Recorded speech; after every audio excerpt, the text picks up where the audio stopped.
Welcome back to the Scarcity Podcast. This is your host, Mike, and my co-host, Scott. How are you doing today, buddy? I'm talking about Halloween 5. Mike, how do you think I'm doing? Why do you think I rushed through that intro? I just want to get this over with. Yeah. Halloween 5 sucks. Well, tune in next week for Halloween 6. Shortest episode in the history of the podcast, easily. Yeah. Them motherfuckers did 7 seconds? No. Yeah, I mean, it's kind of funny. I was thinking to myself when we were recording for 4 hours, just like tune in next week. I'm like, oh, also known as in 5 minutes. Yeah. But yeah, Halloween... I wish it was gonna be 5. There's so much to complain about. Like... Well, a little bit of context, man, is we double featured these and we were recording them 2 at a time. Yeah. So we watched 4 and 5, and let me tell you what, I've never been a big fan of 5. Okay. Watching 5 immediately after 4 as a cognizant adult who is paying attention and thinking critically about it, it can do nothing more than damage 5. Like, it is obscene watching 4 because I had to watch 5 in 2 sittings because I watched 4 and I immediately started 5, and I got like 20 minutes into 5 and I shut it off. I'll tell you this much: I also watched 5 in 2 sittings. It's not like Dracula where it's just like I was so angry watching it where I was just like, I don't want to watch this right now. I was just bored. Like I watched Dracula in 1 sitting. That's just like an annoying movie. This is just, like you said, boring. Like I was like, I don't really want to finish this today. I'll do it tomorrow. It's kind of sad too because the opening of 5 is really good. I think the opening's awesome. Yeah. Yeah, it's well staged. I love the pumpkin. I just love that, the way that they decided to do that. It foreshadows some of the events, like the slicing sound in the beginning, I think is the scythe, usually when I hear it. It might be. I'm not saying it is, but like I'd like to visualize it being the scythe. I think that's cool. Yeah, I think that was a really, really inventive, cool idea for the movie, for an opening. Because it's like, it is the pumpkin, it's reminiscent of 1 and 2, but it is their own spin on it, and it's a more brutal kind of way of rendition of the Halloween pumpkin. That's a running theme. And like when I was watching, I'm like, oh man, like I remember like this is a really cool opening. Maybe this movie won't be so bad. Maybe I'll have a really good time with it. And then we go right into everything else, and it's like, okay, 97 minutes, let's go. And there's cool things in the movie. It's not a terrible, boring movie that has nothing to offer. But man, when it sucks, it fucking sucks. It's just the problem is like all the goodwill that 4 creates. I want you to know that like we have the drawn thumbnails, but like within the last minute, we both went like that to the screen. I'm like, if we could, that would be the thumbnail. It just was like Halloween 5. Like, honestly, why the fuck not? No, like the thing is that 4 sets up so much goodwill, creating these characters we do really enjoy. And I remember I was talking to you at work when I finished rewatching it because I brought it up to you. 5, and I think this other movie is a far better movie. So just put that out there. 5 really reminds me of Alien 3, where we have these characters we really enjoy about this sequel, and we fall in love with them, and we just want to be with them. We just want to like follow them through more movies, and we care about them so much. And the director comes in and says, "Fuck your characters." Literally. Like yeah, so it's like 5 comes in. We have Jamie and we have Jamie and Rachel back, and Rachel's in the movie for all of fucking 5 minutes, and Jamie's in a mental institution or whatever, and we're dealing with all that stuff. But we love this character of Rachel. She's so like strong-willed. She cares about her sister so much, and then we just follow her through her house as she's showering and fucking all this stuff, and it feels very disrespectful to the character. Yeah, I know you're going on about it. I really do want to chime in right there, just because that is just very disrespectful. She is your main protagonist in the 4th movie. Like, you can argue who has more screen time, her or Daniel Harris. It's very even. But you're following her on her journey, getting over the fact that like they just adopted this girl to be her sister, and she wants to be her sister, but she's like, you know, you're not blood related, and that's just it's been a year. Exactly. So she's adjusting to that still. Yeah. And then at the end of the film, she's like, I love this girl like there's no tomorrow. This is my sister, true and true. And this movie starts up with Rachel being like, yeah, I know you're traumatized and you can't speak. I'm leaving. Bye. Yeah. And this is the same person who's been the very strong female archetype character. As in most horror films, you have a very strong female by the end of the movie. And in this movie, every scene she's in is about her fucking naked, taking a shower, getting dressed. It's like, this is disgusting. Like, this is so fucking gross, man. And like even in like the earlier parts, like, you know, in the first movie in 4, they're setting her up at the beginning. She's like, she doesn't want to babysit Rachel. Yeah. Rachel doesn't want to babysit Jamie, I should say. And, you know, she's prioritizing her relationship with a douchebag and wanting that to be a real thing. And she doesn't want to take care of her traumatized now sister. And the whole movie, the whole movie is going from, you know, that opening scene, that open scene where she's just like, I don't want to babysit. This is stupid. I need to go be with this guy. To, this is my sister. I will do anything to protect her, including falling off of a fucking roof. Like, she almost like it's a fucking completed character arc. Yeah, and then this one's just like, hey, deuces. Like, and there's nothing establishing that there's a rift between them. After what happens at the end of 4, there's nothing to establish that. So they're just the same. They're fine. Like Rachel shows up and visits her, and they're fine. They're just the same character. They love each other. They're gonna be there for each other. And she's like, I'm just peacing out. And it's just like, doesn't feel consistent. It feels like you just like made this up to just shuffle this character out of the movie. And just, it's so frustrating because it's like the reason why 4's biggest strength is those characters, and you're eliminating that aspect of it. Obviously, Jamie's still here, but the dynamic between her and Rachel is a crucial part to why 4 is so good. And 5's just like, hey, fuck that. We'll replace it with this character, Tina, who I don't hate nearly as much as most people, including you. But I still think that, like, you go from Rachel to Tina, and you're just like, what are you doing? What are you doing? Like, Christ. So, I also want to say, like, I mentioned, like, you know, it's very distasteful about, like, her showering scenes and just getting dressed. I'm not saying to have females, you know, getting dressed or looking provocative on screen makes them not strong. You can have them be strong characters and still have them be more sensual. Don't get me wrong. But it's intentional as a way to tear down this character to be cannon fodder for the killer. It's done in a way to set up Michael Myers is going to come in here and kill her, and that's all it is. It's a disservice to this character that we have grown to love in one movie.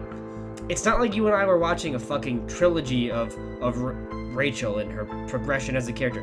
One movie and we're attached. And in the very next film, just destroys it. Everything. It's just because of how obviously, like, inconsequential the director of this movie really seems to act like Rachel is. Like, he just does not care about her.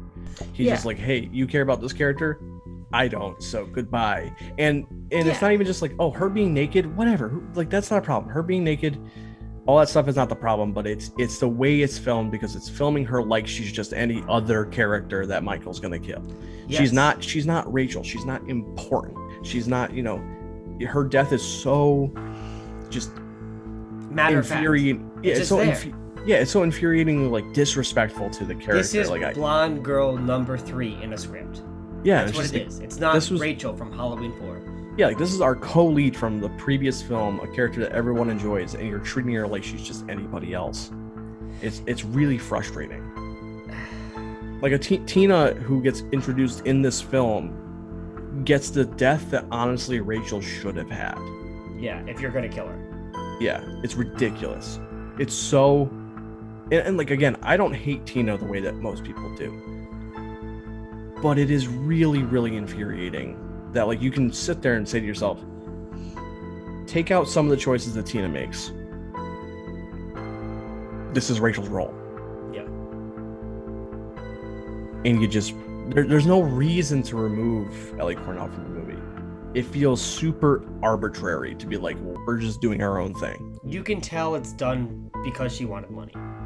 You could tell it's because they don't value her as an actress, that she's not worth whatever she asked for. And it's the same exact thing that we'll talk about when we talk about Halloween 6, because the same thing happens to Danielle Harris in 6. Yeah.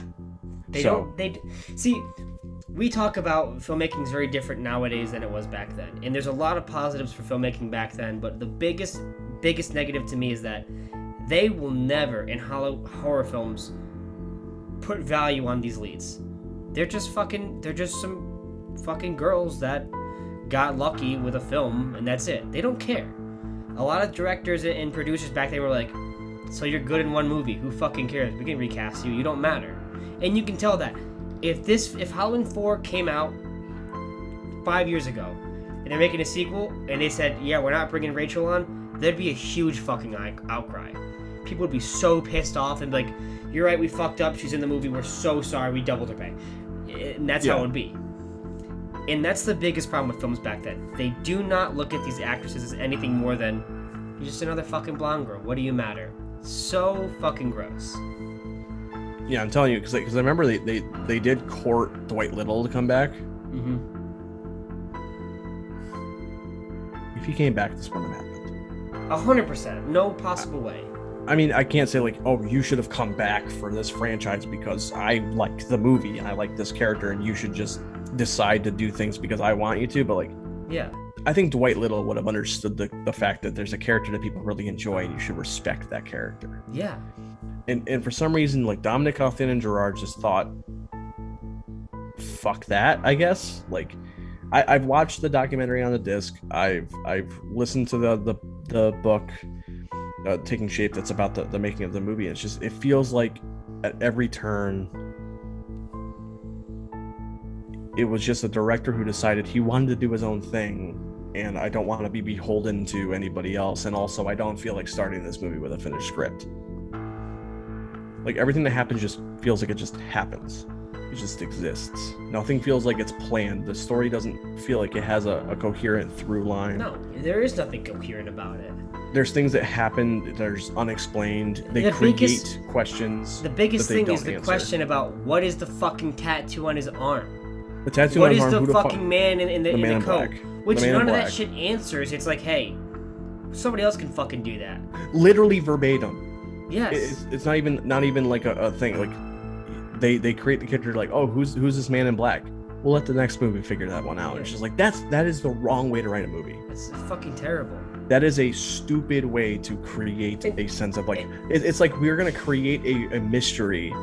We're gonna give you the illusion of an overarching story that's interesting, a nice little morsel to bring you to the next one. But it's not like we actually thought something out. We're just being lazy. Yeah, and that illusion is a good way to put it. It's fake intrigue. This movie is an illusion. It's like trying to tell you, like, hey, we have elements of 4 that you're gonna like, so come back to it. And then we're just gonna fucking infuriate you, make it feel like you shouldn't even bother with this franchise after this film. And it sucks. I don't want to hate the movie. Like, there's so many things that are good in the movie that when they're good, they're really good, and I really like them. Yeah. I think Danielle Harris is fantastic in this movie. Her performance as a child actor is one of the best I've ever seen. I'll say that and mean it. Like, she's awesome. She's unbelievable. Great. I love her performance in this movie. Why is she mute after stabbing her mom? I don't know, but the performance fucking sells it. She's great in every scene she's in, and I love it. Loomis is fantastic. I remember there being some kind of a passing mention of, like, you know, this event was so traumatic. Yeah, it is actually answered in the film. I'm not trying to say like they don't answer it. Is it just kind of like a matter of fact? Sure, but I don't care because it works in the movie. I like the way the story tells itself and handles it, but the problem is, like, the movie isn't good. I went into this saying I haven't seen 5 in forever. This is the one I watched the most when I was youngest. I would like to like this movie again. I would love to have a good time watching it. I can't have a good time watching it because it's a bad fucking movie. Is there cool things in it? Yeah. Is the final chase in the Myers house awesome? Yes. Is that the Myers house? Hell no. That is not the Myers house, but the chase in it is really cool. Well, let's even like just delve into things that are positive about the movie, because we've shit on the movie for the past time that we do, literally from the jump. Yes. I'll say this, as a movie with a visual identity, I think that Athen and Gerard brings an interesting eye to the film. I think cinematography has looked the strongest in this film since the first one. Yes, I think that it is a visually dynamic, interesting looking movie. Yes. I think that Daniel Harris is great. I think that Donald Pleasance, as unhinged as he is really entertaining to watch in this. I think his performance is really cool and very different than what you would expect.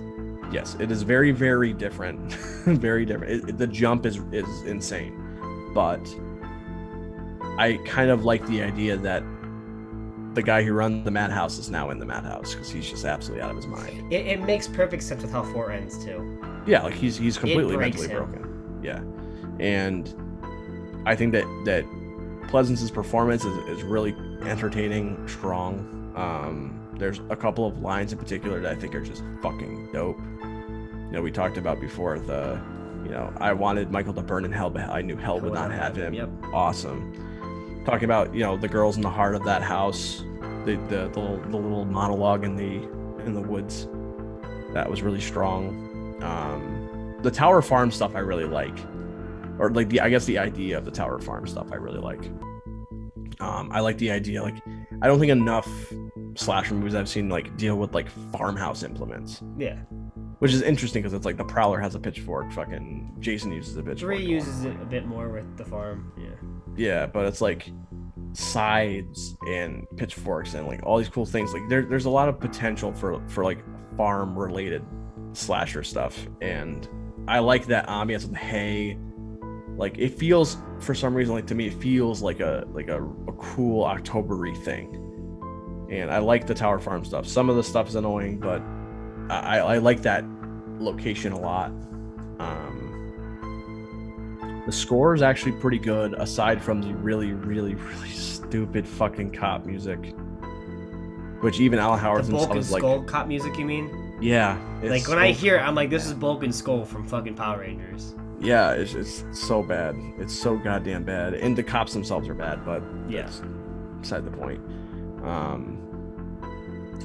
I'm really trying to scrape for stuff. The finale is really good. The performances by the leads are usually very good. Particularly the laundry shoot sequence is really good. I love that. It's my favorite scene in the movie. It's really good. I would almost say it's my favorite scene in the Thorn trilogy because I think it's so well shot and so well performed. But it's a scene. Like, I mean, it's a standalone scene. I really like that as far as like the drama, the tension in it. But I really like the rooftop scene in 4 a lot. I prefer the laundry chute to the rooftop, but I can understand that. I don't blame you though. The laundry chute scene, it's very inventive.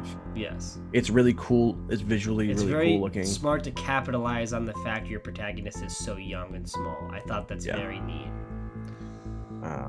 Even Loomis beating Michael with a fucking 2x4 relentlessly is entertaining.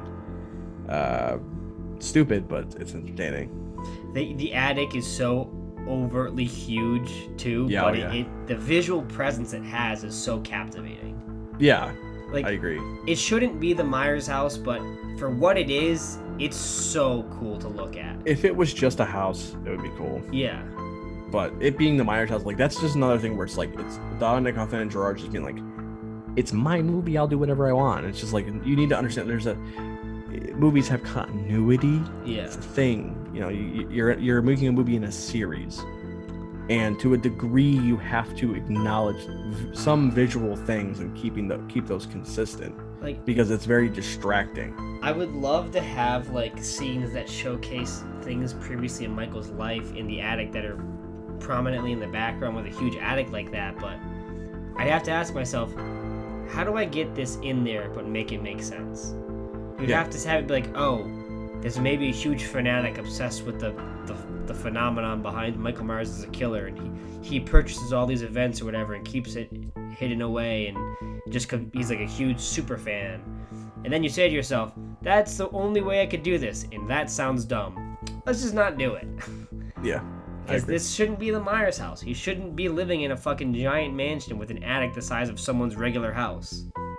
Yeah, the whole point was the Myers house is just like any other fucking house in Haddonfield, and they made it this it's a beautiful set. Don't get me wrong. Like, it's a great set, and it looks great. But you can do a lot of tension in a regular old house. Like, Halloween does it great with Laurie and Michael in the first one. Look at the chase in The Stepfather too. Yeah, that's really great. I feel like I have been mentioning The Stepfather in a lot of these reviews because it's fucking awesome. It's just weird how this kind of like becomes the culmination of the things that you can do right in an 80s horror film. It's really funny because it's just like it's a movie that's just a movie we didn't expect anything out of to the level that we got. Yeah, like, it's just wild. Stepfather is really the 80s spiritual successor to Psycho.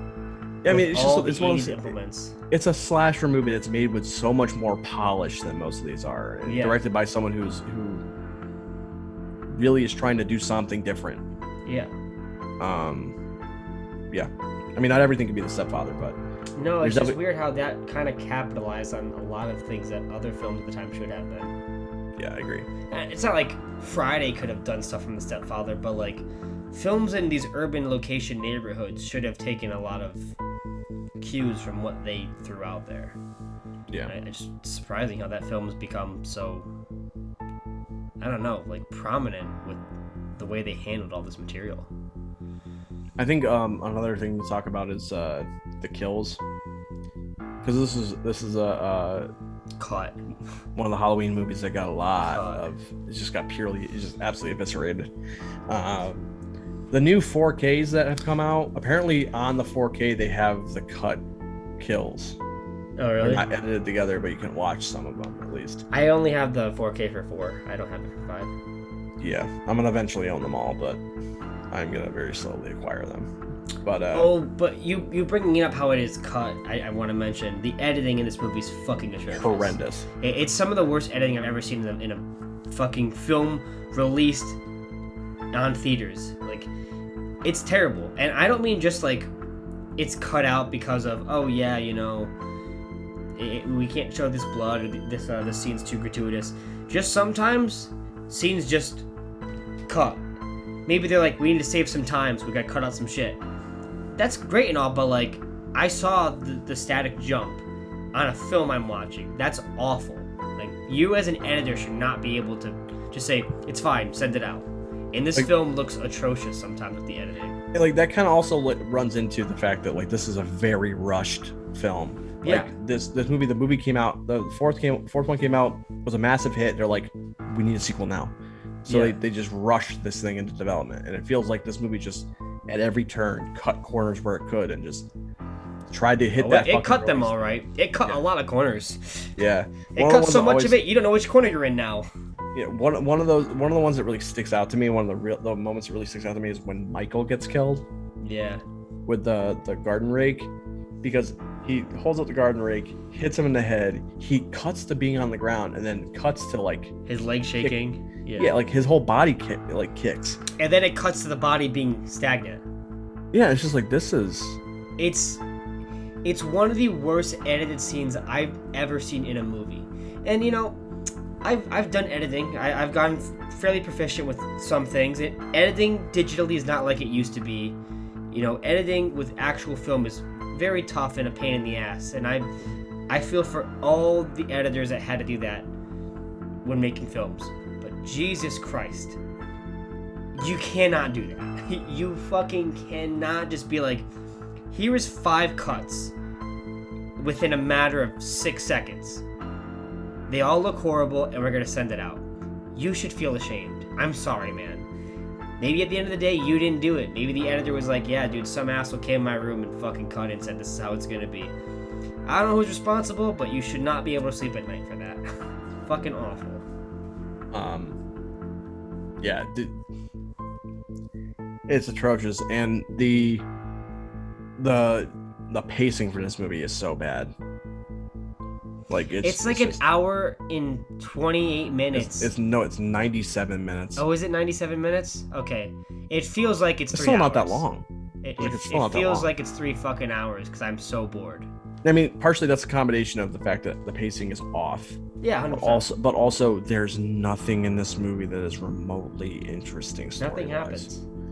It's just like the story just kind of like just drifts as the movie goes. Like it's such an aimless movie And it's one of those, again, you could feel like the writers were just like, we're filming today. What are we gonna write today? Yeah, and like, I don't want to be that guy saying like, hey, it's a horror movie, at least put some bloodshed in there, put some kills. But if people are gonna die, at least make the deaths longer. If we're gonna wait so long for deaths to happen, and make them interesting. Like, and there's a couple that are cool. Yeah, Michael's death could have been cool. It should have been. Apparently, the effect that they did for it was really disturbing. Yeah, and look at this film to Friday Part 7. The director from Part 7 says, and I quote, I don't like the way he says, the MPA raped my movie. Yeah. Wouldn't say it like that personally, but yeah, he said that because all the awesome kills he got that were so detailed and gratuitous got cut. That being said, those kills still functionally work well, and it's still a great movie. Yeah. I'll say it, it's still a really great fucking fun movie. These films, I mean this film, particularly Halloween 5, these cuts destroy the movie. This is unwatchable. This is boring. This is bland. A simple fucking stabbing now gives me an aneurysm because I'm like, how did you put this on a fucking theater screen? Yeah. Couldn't believe it. One of the ones too, like, that irritates me. Maybe I'm alone in it, but like when Rachel dies, and I'm completely taking out of the equation how just insulting her death is in general. Yeah. But when she gets stabbed, and the cut is so fucking harsh. Yeah. And but that adds to the disservice too. Harsh cuts are not necessarily a bad thing. Like we talked about The Exorcist, the harsh cuts are what makes that movie so goddamn jarring and fantastic. But it just feels like it's like this character doesn't matter. Yeah, that's what I'm saying. Like, that harsh cut adds to the disservice of it being Rachel. If that harsh cut was for even like Tina, we'd be like, that's fucked up. If the harsh cut was for even some of the other teenagers in there, we'd be like, all right, maybe I don't care that much, so it's whatever. But for it to be Rachel, it's like, you don't fucking care at all. Yeah, she's nothing to you. Her getting that harsh cut is just like, this is blonde girl number 3. Yeah, it's harsh cut. Next scene. It sucks. Like, we're harping on that a lot, but it's just like, this is an important character, and like this is one of the characters in the movie. Like, if you kept her around, like, there's a built-in established connection with this character that we have. You had a hard time picking between your favorite character in 4 because there's 3. Because there is 3 main characters in 4. 3 main characters you could build the next film on, and you killed one of them in the first 10 minutes. Unceremoniously. Fucking ridiculous. Morons. You know, it's not like when you watch. Absolutely stupid. It's not like when you watch a movie like Nightmare on Elm Street 3, or even the first Nightmare on Elm Street, where you kill the first character off in the first 20 minutes. Yeah, you find a connection with her and you understand that character at least. But you get to like Nancy, like, of all the heroines in the franchise, like the 3 franchises, she like, Nancy has a fucking amazing finale. It's beautiful. Yes. It's really strong, emotional. It's heroic. It's a death for a hero. It's a ceremonious death. Yes. It is something that you feel like, something important just happened. It's what the actors say when they say, if my character's gonna die, they're gonna go out kicking. Yeah, and like when you get to in 5, like, she dies off screen. Obviously, Jamie doesn't know she's dead until the very end, which could be really cool. Yeah, that could be really impactful. It is treated like any other Halloween movie where the final girl is walking around the house and all the dead people are all strung up in also look at it ways. Like, she's just another body. Yeah, also she goes, Rachel, Max. I'm like, hey man, I love dogs, but like, do not line them up like, fuck them. 2 dead people, am I right? High five, we got rid of them both. Yeah, it's just like, they're just there. They're just dead people. God. I'm sorry. Let's wrap it up. Let's wrap it up. We're just gonna keep talking about this shit because it fucking sucks, man. It's like, is this the worst movie in the franchise? No. And that also in itself fucking sucks. It's not the worst one. How is it not the worst one? Yeah, I remember back in the day, I used to be like, Halloween's pretty solid for it. Like, there's a couple bad movies. It's not so bad. Whoa, mama! 5 is not good. Yeah. 6, I have to rewatch it, but 6 has issues. Lots of issues. Resurrection, horrible. Raw zombie movies, fuck those things. Give me your So, score for Halloween 5, Mike. I didn't even give you a score for Halloween 4. We don't need one. It's 100. 100 out of 10. No. Give me your score for Halloween 5. I feel like no matter what score I give, it's gonna sound too high. Mike gives it a 25 out of 100. Awesome. Sick. I'm hovering around the 3.5 to a 4 out of 10. Oh, out of 10? Yeah. Yeah, I want to specify 10 because if I said 3.5, you're like, wait, 3.5 Yeah, when you said stars? 3.5, I was like, wait, am I an asshole? Am I just like I would give this, if Rachel didn't die the way she did, I'd be like 5 out of 10. It's whatever. It's just a movie. At the end of the day, there's some really good shit, but it's boring. But with Rachel, I would straight up say 4 out of 10. The story is so just, it doesn't have a direction. Yeah. And it ends the movie. We even talked about the ending. Like, the ending is so just like, what are we gonna do? Throw something in there. And there's sequences that were in the movie that could have been cool theoretically that were cut completely out. Like, there's a whole, like another whole massacre of the police force again, and all this stuff. Like, there's a whole sequence shot that we never saw. You know, the finale, they had a shootout like that. There's stuff in that we didn't see. But the finale is so just like tacked on. I guess we're gonna show the man in black. He's gonna gun down everybody, and we're gonna cut. Oh, he's gone. Okay, bye bye. And the way that gets followed up on in 6 fucking infuriates me. Yeah, it's just like, again, one of the biggest problems in the movie is that there's nothing that this movie doesn't have a plot that really feels like it goes like, here's what we're setting up. This is how we're ending it. Characters go through things. The plot has a good actual like structure. 5 feels like it's such a nothing movie that just exists.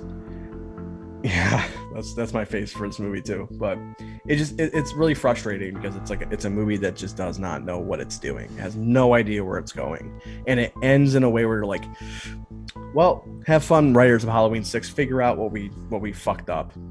It's so irritating, and it's like all the good stuff in it, it's just not good enough. Like, the story is so bad, the characters are not great. You know, it just like there's nothing to latch onto other than some of the technical aspects, like the score or cinematography or something. But even the technical aspects are fucked.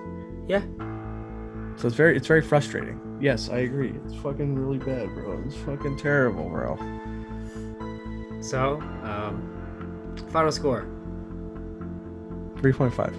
Yeah, I'll give it 4. So with that, I think we've had our statements of hate and distaste. And tune in next week for Halloween 6, where the pigs come back into the barn.